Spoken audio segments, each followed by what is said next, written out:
પાંજરાપોળ ખાતે 2000 પશુઓના ઘાસચારાનો એક દિવસનો ખર્ચ 1.40 લાખ રૂપિયા જેટલો હોવા સાથે દિવસે ને દિવસે ઘાસચારાનો ભાવ વધુ થતો હોય તેના કારણે સરકાર વધુ સહાય કરે તેવી માંગ જીવદયા ટ્રસ્ટ દ્વારા કરવામાં આવી રહી હતી। જો કે દાન પણ જોઈએ એવું આવી રહ્યું નથી। જો કે આ પાંજરાપોળમાં એક દિવસમાં 2 કે 3 બીમાર પશુઓના પણ મરણ થતા હોય છે।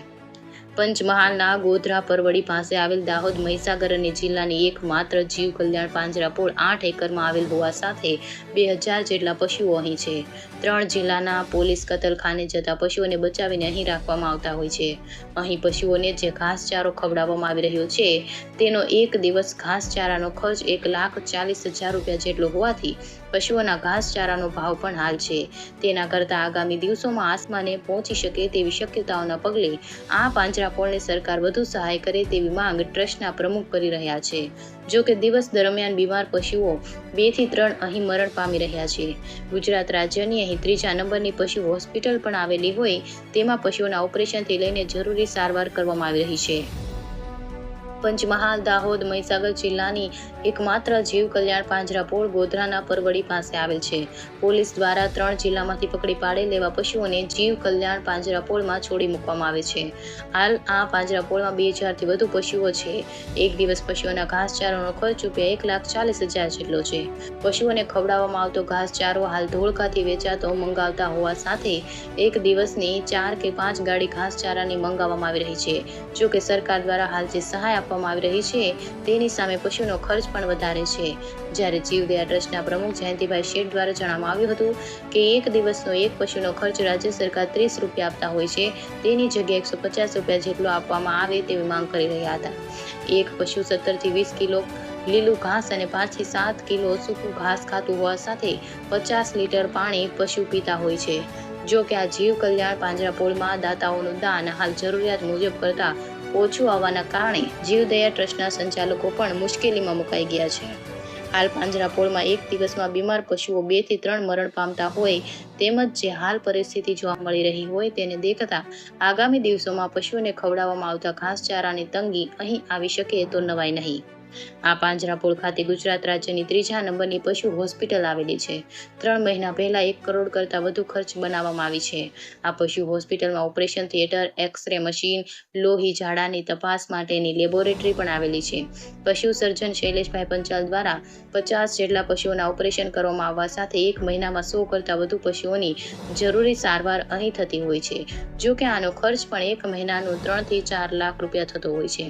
એક તરફ પશુઓનો ઘાસચારાનો ભાવ દિન પ્રતિદિન વધી રહ્યો હોવાથી આ પાંજરાપોળનો ખર્ચ પણ પશુઓને રાખવા માટેનો વધતો જતો હોય અને આગામી દિવસમાં તો ઘાસચારો હાલ કરતાં પણ વધુ દૂરથી મંગાવવામાં નોબત આવી શકે અને ઘાસચારાની તંગી અહીં સર્જાય એ પહેલાં રાજ્ય સરકાર આ બાબતને ગંભીરતાથી લઈને પશુઓની સહાયમાં વધારો કરે અને દાતાઓ દાન આપવા માટે આગળ આવે તેવી આશા જીવદયા ટ્રસ્ટ રાખી રહ્યા છે। રિપોર્ટર પાર્થિવ દરજી, પંચમહાલ।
जी सर। जीव कल्याण પાંજરાપોળના પ્રમુખ જયંતિભાઈ શેઠ બોલે છે કે અમારી પાંજરાપોળમાં અત્યારે 2000 પશુઓ છે। 2000 પશુઓને પાળવા અમારા માટે બહુ મુશ્કેલનો છે કારણ કે ઘાસના ભાવ દિન પ્રતિદિન વધતા જાય છે। ઉનાળાની સિઝનમાં તો હજી પણ ભાવ વધશે અને આ પહેલાં અમને 6 રૂપિયા ઘાસ મળતું હતું, અત્યારે 10 રૂપિયા ઘાસ મળે છે। ઘાસ માટે અમારે ઠેઠ તારાપુર છે, પછી અમારે તે ધોળકા છે, ધંધુકા છે, ત્યાં સુધી જવું પડે છે સૂકા ઘાસ માટે.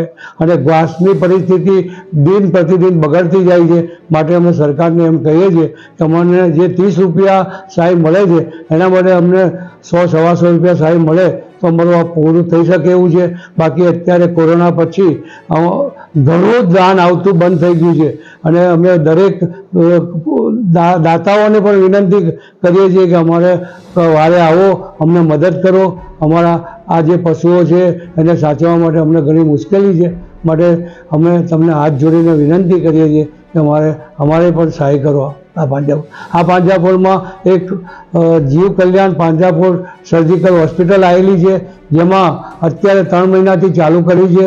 3 મહિનામાં 22 જેટલા ઓપરેશન કર્યા છે અને બધા સક્સેસફુલ ગયા છે. આ 3 જિલ્લામાં આવી હોસ્પિટલ સર્જિકલ છે ને. અને એમાં આપણે દાહોદ, મહીસાગર અને પંચમહાલમાં આ પ્રથમ છે. એમાં અમારા 3 ડૉક્ટર છે. એક ડૉક્ટર અમારે ડૉક્ટર પંચાલ સાહેબ કરીને છે, સર્જન છે, અને બાકીના એમના હાથ નીચે બીજા 3 ડૉક્ટરો છે. અને આખો સ્ટાફ મળીએ તો 65 જણનો છે. એમનો ખર્ચો કાઢવો પણ અમારા માટે બહુ અશક્ય છે. અત્યારે એ લોકોને પગાર કરવો હોય તો અમારે બહુ વિચાર કરીને કરવો પડે છે કે ક્યાંથી લાવવો પડે પૈસા. શ્રી જીવ કલ્યાણ પાંજરાપોળ ટ્રસ્ટ સંચાલિત પાંજરાપોળ ખાતે એક ગૌશાળા અને પાંજરાપોળ ચાલે છે, જેમાં એક જીવ કલ્યાણ સર્જિકલ હોસ્પિટલ પણ 4 ફેબ્રુઆરીથી અહીંયા કાર્યરત થઈ છે, કે જેમાં અત્યાધુનિક ઓપરેશનો થાય છે. અત્યાધુનિક સાધનો પણ છે, કે જેમાં X ray machine, blood analyser, biochemical analyser અને લેબોરેટરીની તમામ સુવિધાઓ ઉપલબ્ધ છે. એમાં અહીંના રૂટીન ઓપરેશનો અમે કરતા હોઈએ છીએ, નાના મોટા તમામ પ્રકારના. તથા એના માટે જો કે બહારથી પશુ માલિક લઈને આવે એમને પણ અહીંયા નિઃશુલ્ક સારવાર અને ઓપરેશન કરવામાં આવે છે.